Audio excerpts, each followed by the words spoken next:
எல்லோருக்கும் வணக்கம். நம்ம கிளாசி ஐடி அகாடமி கணினியை எளிமையாக தமிழ் கற்போம் இந்த சேனலில் வந்து பார்த்திங்க அப்படின்னா சைபர் செக்யூரிட்டி பற்றி பார்த்துன்னு வந்துட்ருக்கோம். அதாவது சைபர் பாதுகாப்பு.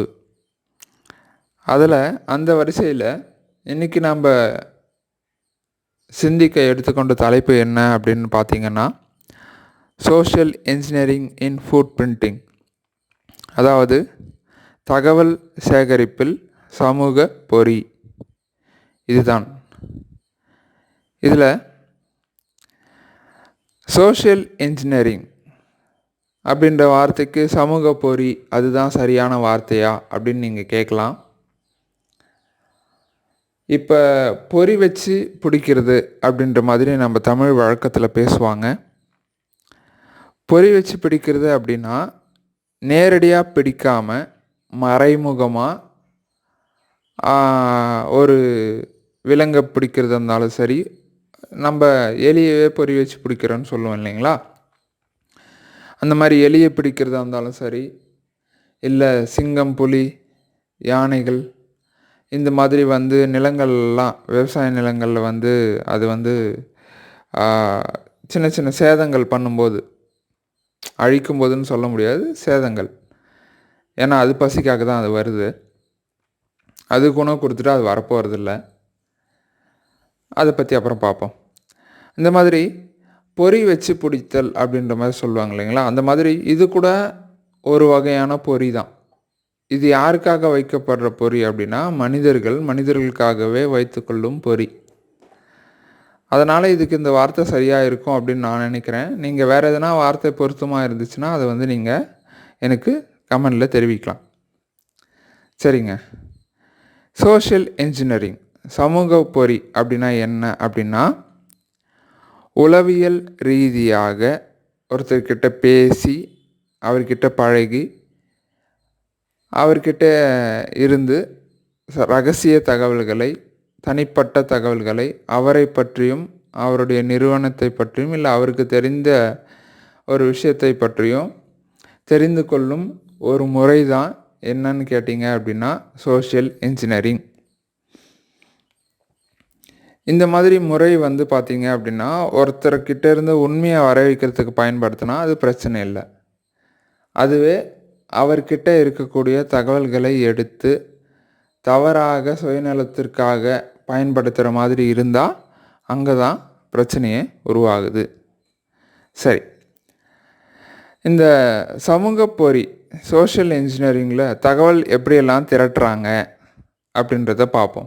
இதை பற்றி நம்ம பேசணுன்னா பெருசாக பேசிகிட்டே போகணும். ஆனால் இப்போ நாம் வந்து பார்த்திங்க அப்படின்னா சில தகவல்களை மட்டும் பேசிடுவோம், அதை பற்றி சிந்திச்சிருவோம்.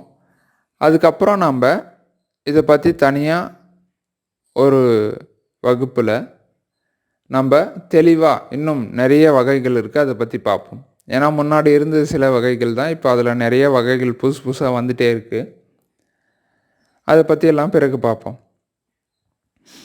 இப்போ இதில் என்னென்ன முறை சொல்லியிருக்காங்க அப்படின்னா, ஈவ்ஸ் ட்ராப்பிங் அப்படின்னா ஒட்டு கேட்டல். அதுக்கு அடுத்தது ஷோல்டர் சர்ஃபிங் அப்படின்னா எட்டி பார்த்தல். அப்படியே ஒரு எதுகை மோனையோடு வருதுன்னு நினைக்கிறேன், ஒட்டு கேட்டல் எட்டி பார்த்தல் அப்படின்ற மாதிரி. சரி, அடுத்து பார்ப்போம். டம்ஸ்டர் டிரைவிங் குப்பை ஆராய்தல். விஷிங்னு இன்னும் நிறைய வகைகள் இருக்குது, அதை பற்றின பிறகு நம்ம பார்ப்போம். இப்போ இதை பற்றி பார்ப்போம். எவஸ் ட்ராப்பிங் அப்படின்னா ஒட்டு கேட்டல்.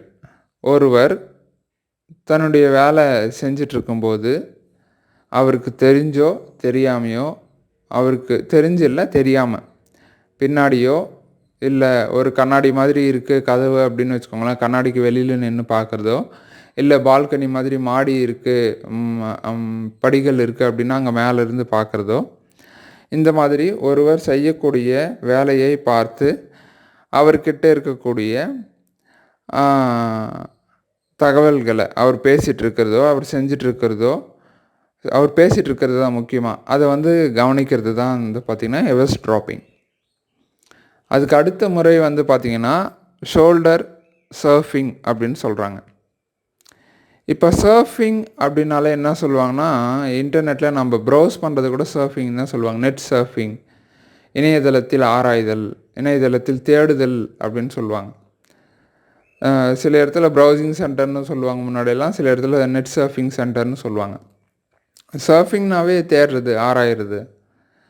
ஷோல்டர் சர்ஃபிங்னா தோல் பக்கத்தில் அருகாமையில் இருந்து ஆராயிறது.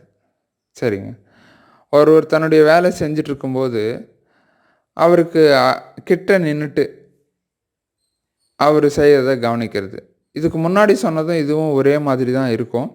ஆனால் அது வந்து பார்த்திங்கன்னா காது கொடுத்து கேட்கறது முக்கியமாக கவனித்தல், அதில் சம்மந்தப்பட்டது. கேட்டு கவனித்தல், இது வந்து பார்த்து கவனித்தல். சரிங்களா? இப்போ ஒருத்தர் வந்து ஒரு எடுத்துக்காட்டுக்கு சொல்கிறேனே, ஒருத்தர் வந்து ஒரு பேஜ் ஓப்பன் பண்ணிவிட்டு கம்ப்யூட்டரில் அவர் லாகின் பண்ணும்போது ஏதோ டைப் பண்ணுறாருன்னு வச்சுக்கோங்களேன். அப்போ கீபோர்டை பார்க்குறது. சரிங்களா? இதுக்கு தான் தட்டச்சு தெரிஞ்சவங்கலாம் வேகமாக தட்டச்சு செய்வாங்க. இல்லை ஒரு எழுத்து 2 எழுத்து அதிகமாகவோ கம்மியாகவோ தட்டச்சு செஞ்சுட்டு திருப்பி அழிச்சிட்டு திருப்பி அந்த 2, 3 முறை பண்ணும்போது நம்ம கவனம் சிதறும். சரிங்களா? அது பாதுகாப்புக்காக பண்ணுறாங்க அந்த மாதிரி. அந்த மாதிரி ஒருத்தர் பக்கத்தில் நின்றுட்டு அவர் செய்கையை உற்று கவனித்தல், அதை பார்ப்பது ஷோல்டர் சர்ஃபிங், காது கொடுத்து கவனிப்பது எவ்ஸ் ட்ராப்பிங். அதுக்கு அடுத்து டம்ஸ்டர் டிரைவிங், குப்பையை ஆராய்தல். எந்த குப்பையை ஆராயிறது? நமக்கு வரக்கூடிய இப்போ நமக்கு வந்து ஏதோ ஆன்லைனில் இணையதளம் மூலயமா நம்ம ஒரு பொருளை வாங்கியிருக்கோம் அப்படின்னா, அந்த பொருள் வந்து வீட்டுக்கு சேர்ந்ததும் அந்த பொருள் மேலே இருக்கக்கூடிய காகிதத்தை நம்ம பிரித்து போட்டுருவோம். அந்த பொருளை மட்டும் எடுத்துப்போம். அந்த பிரித்து போடுற காகிதத்தில் வந்து பார்த்திங்கன்னா நிறைய தகவல்கள் இருக்கும். என்ன தகவல்கள் இருக்கும்? நம்மளுடைய பெயர் இருக்கும், நம்மளுடைய தொலைபேசி எண் இருக்கும், நம்மளுடைய முகவரி இருக்கும், இன்னும் அந்த எந்த நிறுவனத்துலேருந்து என்ன பொருள் வாங்கியிருக்கோம் அது நீங்கள் பார்த்தீங்கன்னா புரியும். இன்னும் நிறைய தகவல்கள் அதில் கிடைக்கும். சரிங்களா? அந்த மாதிரி நம்ம தேவையில்லை அப்படின்னு போடுற நிறைய பொருட்கள்லேருந்தே வந்து பார்த்திங்கன்னா நிறைய விஷயங்களை வந்து தேடி எடுக்க முடியும். இது நிறைய சொல்லுவாங்க. என்ன சொல்லுவாங்க அப்படின்னா, சில எடுத்துக்காட்டெல்லாம் சொல்லுவாங்க. அதாவது ஒரு நிறுவனத்தினுடைய நிறுவனம் நடத்திட்டு வரவர், உலகத்தில் பெரிய பணக்காரர் அப்படின்னு கூட சொல்லுவாங்க. பெயரெல்லாம் நான் இங்கே குறிப்பிடலை. அவர் வந்து கணினிக்கான ஆப்ரேட்டிங் சிஸ்டம் மென்பொருளை தயாரிக்கிற முயற்சியில் இருக்கும்போது, அவர் வந்து பார்த்திங்கன்னா இந்த மாதிரி அங்கங்கேருந்து தகவல்களை கொஞ்சம் கொஞ்சம் திரட்டி தான் அந்த தகவல்களை எல்லாம் எடுத்து ஒரு மென்பொருளை வந்து தயாரிக்கிறதுக்காக பயன்படுத்திக்கிட்டாரு அப்படின்ற மாதிரி சொல்லுவாங்க. சொல்லி கேள்விப்பட்டிருக்கேன், அது நிஜமான்னு தெரியல. அவர் ஒரு ஆப்ரேட்டிங் சிஸ்டம் கண்டுபிடிச்சார், அது உலகம் ஃபுல்லாக ப்ராப்ளம் ஆச்சுன்ற மாதிரியெல்லாம் சொல்லுவாங்க. சரி விடுங்க. அதாவது இப்போ டம்ஸ்டர் டிரைவிங் அப்படின்னா என்னென்னா, குப்பையை ஆராய்தல். அதாவது ஒருத்தர் தேவையில்லை அப்படின்னு தூக்கி போகிற பொருட்கள்லேருந்து ஆராய்ஞ்சு அவரை பற்றி தகவல்களை எடுத்துக்கிறது. இதனால தான் என்ன பண்ணுவாங்கன்னா, சில இடங்களில் தன்கிட்ட இருக்கக்கூடிய ஆவணங்களை எல்லாத்தையுமே எரிச்சிருவாங்க. பெரும்பாலான இடங்களில் என்ன பண்ணுவாங்க அப்படின்னா, அந்த மாதிரி ஆவணங்கள் எல்லாம் துண்டு துண்டாக வெட்டி, அதுக்குன்னு வெட்டுறதுக்குன்னு தனியாக இப்போல்லாம் வந்துருச்சு, துண்டு துண்டாக கிழிக்கிறதுக்கு. அதில் வந்து துண்டு துண்டாக கிழித்து வந்து பார்த்திங்கன்னா, அதை வந்து மறுசுழற்சிக்கோ இல்லை அப்புறப்படுத்துறதோ என்னமோ பண்ணுவாங்க. அப்படி ரொம்ப துண்டு துண்டாக ஆயிட்டதுக்கப்புறம் அது இணைக்க முடியாது. சரிங்களா? அந்த மாதிரி பண்ணுவாங்க. இதை தவிர்த்து இன்னும் நிறைய முறைகள் இருக்குது. சரிங்களா? அந்த முறைகள் பற்றியெல்லாம் நம்ம வரப்போகிற வகுப்புகளில் நம்ம சரியான நேரம் வரும்போது அதை பற்றியெல்லாம் பார்க்கலாம். இப்போதைக்கு இது புரிஞ்சிச்சா புரியலையா அப்படின்றத கமெண்ட் பண்ணுங்கள். இதை தவிர்த்து உங்களுக்கு ஏதாவது முறை தெரியுமா அப்படின்றதையும் கமெண்ட் பண்ணுங்கள். நம்ம இந்த மாதிரி ஒரு பெயர் வச்சுருக்கோம், சமூக பொறி, இது சரியான பெயர் தானா அப்படின்றத சொல்லுங்கள். அடுத்த பதிவில் இன்னொரு புது விஷயத்தோடு சந்திப்போம். நன்றி.